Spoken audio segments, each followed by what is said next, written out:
Hello, this is Mark Wildman of Wildman Athletica, and today we are going to talk about a kettlebell exercise, a half kneeling press with a hot potato flip.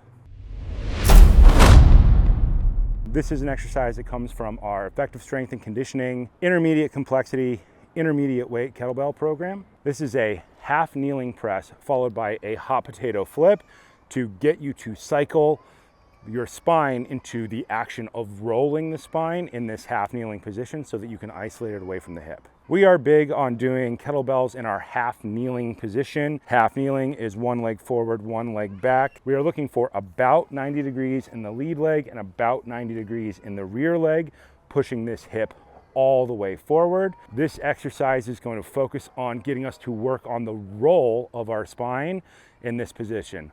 Roll is one of the 6 degrees of freedom that we work with. Heaving, moving up and down, pitching, tilting forward and back, surging, stepping forward and back, swaying, stepping side to side, roll of our spine, pivoting in this flat plane, and yaw.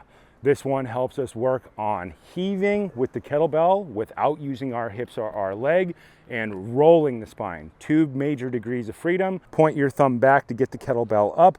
Do our half kneeling clean to get to the starting position. The most important part is our grip of the kettlebell. No barbell wrist, kettlebell wrist. That means kettlebell angle 45 degrees across the handle. Your thumb is in the upper corner of the kettlebell. The bottom part of the handle is resting on the outside of the bone. That way our wrist can be perfectly flat. From here, verticalize the forearm, elbow close to hip bone. If your elbow is out, grab it, pull it all the way in. Don't let your wrist bend. Pull it all the way up. Straight line, knuckle, wrist, elbow, as vertical as possible. From here, open the shoulder, press all the way up, achieve full elbow extension, pull it all the way down. Here is the hot potato flip. You're going to use the roll of your spine and the pop of your elbow to flip the kettlebell over to get to the waiter clean position on the other side. Hand stays on the bell. Put it back gently without slamming into your forearm and press again. Press, flip, load, press, load, roll for the waiter flip, go back and press. Down, waiter flip, load, and press. Down, waiter flip, load, and press. Down, waiter flip. On the waiter flip, you're grabbing the globe of the kettlebell. The handle, when doing a waiter clean, is normally resting on the inside of that arm.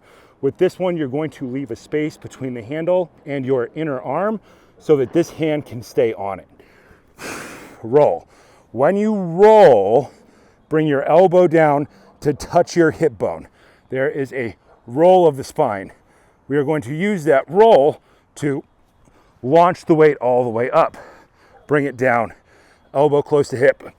Flip and load back. When you put it down, point your thumb back, achieve elbow lock so that you're not overstressing your elbow when you pick it up or when you put it down. This is an intermediate complexity exercise where we're taking a press, which is normally heaving, moving straight up and straight down, a fundamental human action, and we're combining it with roll. Martial artists will recognize this load as a load that helps people wind up and learn how to throw hooks of various types depending on your style of martial art. By doing it in this half kneeling position, we are isolating the hips away from it. You can do this exercise standing up with substantially heavier weights because you will have your legs act as springs when you are doing this exercise. I like to do this one because it's intermediate weight and intermediate complexity as a time under tension exercise. You can do it as a strength training exercise if you can control the heavy weight, but start with a light to intermediate weight.